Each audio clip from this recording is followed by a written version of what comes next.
Hello friend, welcome back to my new another video. নতুন একটা ভিডিওতে তোমাদের সবাইকে অনেক অনেক স্বাগত, অনেক অনেক ভালোবাসা জানিয়ে ভিডিওটা স্টার্ট করছি। টাইটেল আর থাম্বনেল দেখে বুঝেই গেছো আজকের ভিডিওটা কী নিয়ে হতে চলেছে।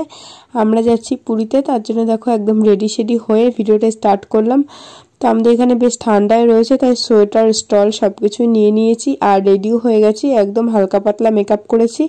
আর এদিকে কিন্তু আমার ব্যাগপত্রও সব গোছানো কমপ্লিট। এই যে দুটো ব্যাগ যাবে আর একটা হাত ব্যাগ রয়েছে।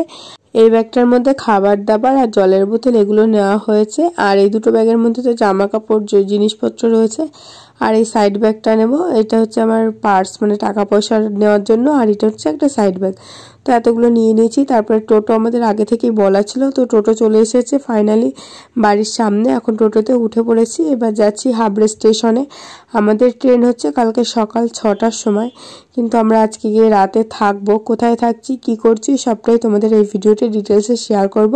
ভিডিওটা স্কিপ না করে দেখতে থাকো।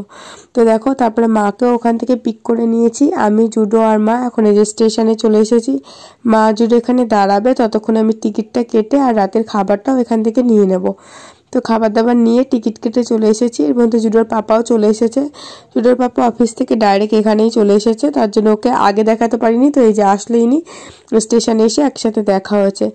স্টেশনে এসে 2 মিনিট বসেছিলাম, তারপর ট্রেনটা আসলো। হাওড়ার লোকালে করেই গেছিলাম শিয়ালদা পর্যন্ত। তো এই যে আমরা ট্রেনে উঠে গেছি অলরেডি। আর ট্রেনে উঠে জুডোর বায়না শুরু হয়ে গেছে, লজেন্স খাবে, বাদাম খাবে।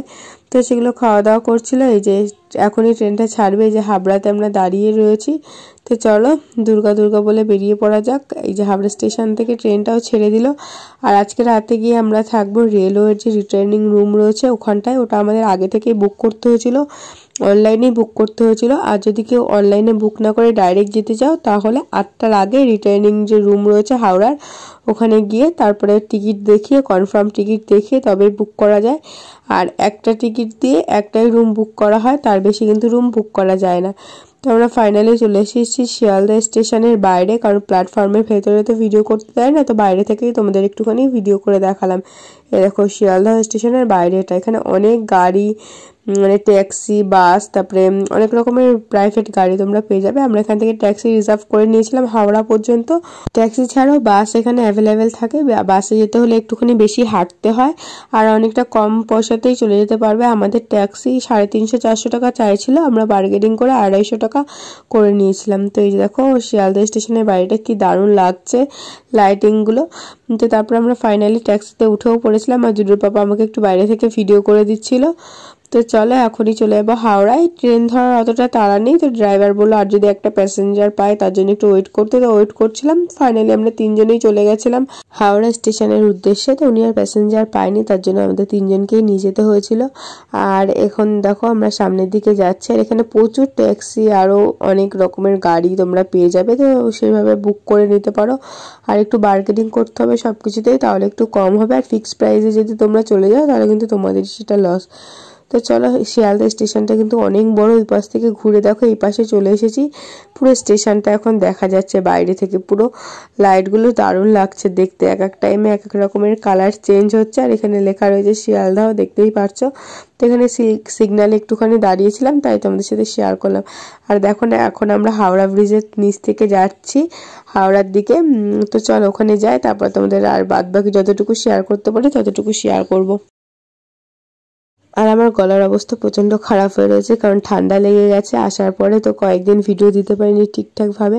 তোমাদের একটা কমিউনিটি পোস্ট করেছিলাম, ছোট্ট একটা অ্যাক্সিডেন্টও হয়ে গেছিলো। তো সবটাই আস্তে আস্তে তোমাদের সাথে শেয়ার করব। তো দেখো যে হাওড়া স্টেশনের বাইরে ট্যাক্সি আমাদের নামিয়ে দিয়েছে, এখন হেঁটে ভেতরের দিকে যাব। তো প্ল্যাটফর্মের ভেতরে তো ভিডিও অ্যালাউ নেই, তো আমি একটুখানি তোমাদের সাথে শেয়ার করব। আমরা যাব রিটার্নিং রুমে, আর রিটার্নিং রুম হচ্ছে 3rd ফ্লোরে। তো এখানে লিফটে করে যাবো। এই যে হাওড়া স্টেশনের একদম যে দোকানগুলো রয়েছে ঢুকতেই তার পেছনেই এরকম লিফট রয়েছে রিটার্নিং রুমের। আর ওই পাশে তোমরা সিঁড়ি থেকেও যেতে পারো, তো আমরা লিফটে করে যাচ্ছিলাম। আর এটা হচ্ছে সরকারি, মানে রেলওয়ের যে রিটার্নিং রুম সেটা। এখানে রিসেপশন রয়েছে। আমরা যেহেতু অনলাইনে টিকিট বুক করেছিলাম আগে থেকে, মানে রুম বুক করা ছিল, তো এখানটায় সেই সব কাগজপত্র দেখে এখানটায় সব ফর্ম ফিল আপ করছিল জুডোর পাপা। এখানে কে কে থাকবে, আর একটা রুমে কিন্তু 2জনের বেশি 3জন থাকতে দেয় না। অনেক রিকোয়েস্ট করার পর আমাদের তিনজনকে থাকতে দিয়েছিল। আর এখানটায় দেখো সুন্দর জলেরও ব্যবস্থা রয়েছে। জুডুর পাপা এখান থেকে জল ভরে নিচ্ছিল, ঠান্ডা জল আর একদম ফিল্টার করা জল ছিল। রুমটা কেমন তোমাদের সেটা আমি একটুখানি দেখাবো। যে ঢুকেই দরজা রয়েছে, দরজার পাশে এরকম একটা টেবিল রয়েছে, এখানে তোমরা খাওয়া দাওয়া করতে পারো। আর টেবিলের নিচে একটা ডাস্টবিনও রয়েছে, আর তার পাশে ঠিক এরকম একটা কাঠের চেয়ার রয়েছে। এক রাত থাকার জন্য যথেষ্ট সুন্দর। একটা এরকম প্লাস্টিকের চেয়ার রয়েছে, এটার মধ্যে অলরেডি জামা কাপড় রাখা হয়ে গেছে। এই যে আমাদের ব্যাগপত্রগুলো রেখেছি। এখানে একটা সুন্দর মিরর রয়েছে, তো এখানে দেখো এই যে আমাকে দেখা যাচ্ছে, আমি এখনো চেঞ্জ করিনি। আর জুড়ে এসেই খাটে উঠে গেছে। আর এই পাশে এরকম একটা ওয়ার্ড্রপ রয়েছে, এখানে চাইলে তোমরা তোমাদের লাগেজ জিনিসপত্র রাখতে পারো। আর এটা কিন্তু 12 ঘন্টা হিসাবে ভাড়া নেওয়া ছিল, মানে রাত 8টা থেকে সকাল 8টা পর্যন্ত। তো আমরা তো ঢুকেছিলাম প্রায় 10:30 11টার দিকে, আর বেরিয়েছিলাম ওই 5:30টার দিকে। তো আমাদের অতটা টাইম লাগেনি, এইভাবেই কিন্তু রুম বুক করা হয়।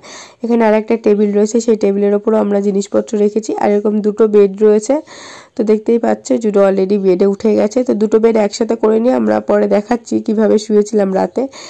ওই পাশে একটা জানলাও রয়েছে। তো চলো এবার তোমাদের ওয়াশরুমটা একটুখানি দেখাই কতটা নিট অ্যান্ড ক্লিন।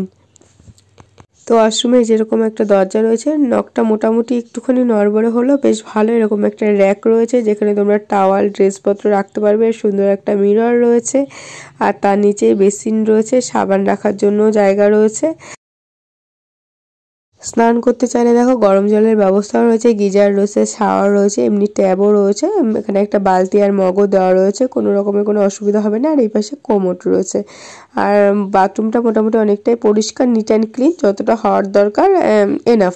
আর এই রুমের ভাড়া কিন্তু অনেকটাই কম। যারা অনেক দূর থেকে এসে সকালে ট্রেন ধরতে হয় তাদের জন্য একটা রুমের খুব দরকার হয়। মাত্র 250 টাকায় আমরা এই রুমটা ভাড়া নিয়েছিলাম। আর দেখো দুটো বেড একসাথে করে নিয়েছিলাম, যেহেতু আমরা 4 জন থাকবো সেই কারণে। তো বেশ ভালো একদম এক রাতে থাকার জন্য, আর প্রাইস হিসাবে অনেকটাই ভালো। আর এই পাশে একটা জানলাও রয়েছে, তো জানলা থেকে ওই পাশে রাস্তার সব গাড়ি ঘোড়া দেখা যাচ্ছিল। আর রাতে আমরা এই যে তড়কা আর রুটি কিনে নিয়ে এসেছিলাম, তো এটা দিয়েই রাতের ডিনারটা করে নিয়েছিলাম। তো জুটোর বাবা অলরেডি খেতে শুরু করে দিয়েছে, এরপরে আমরাও খাওয়া দাওয়া করবো। আর জুটোকে ভাত খাইয়ে দিয়েছিলাম, ভাত আমি বাড়ি থেকেই নিয়ে এসেছিলাম, কারণ ও তো রুটি বা অন্য কিছু রাতে খেতে চায় না। এই যে আমরা হাবড়া স্টেশন থেকেই নিয়ে এসেছিলাম রুটি আর তড়কা। তো চলো আমাদের এক রাত তো থাকা হয়ে গেল, রিটার্নিং রুম সবকিছুই তোমাদের ডিটেলসে দেখিয়ে দিলাম। আর আমরা এখন বেরিয়ে যাচ্ছি, রুমটা ছেড়ে দিচ্ছি। এই যে বাইরেটা এরকম, এখানে অনেকগুলো রুম ছিল, আগে থেকে অনলাইনে বুক করতে পারো। তো দুটো রুম কিন্তু বুক হবে না, একটা টিকিট দিয়ে একটা রুমই বুক হবে, বারবার বলছি।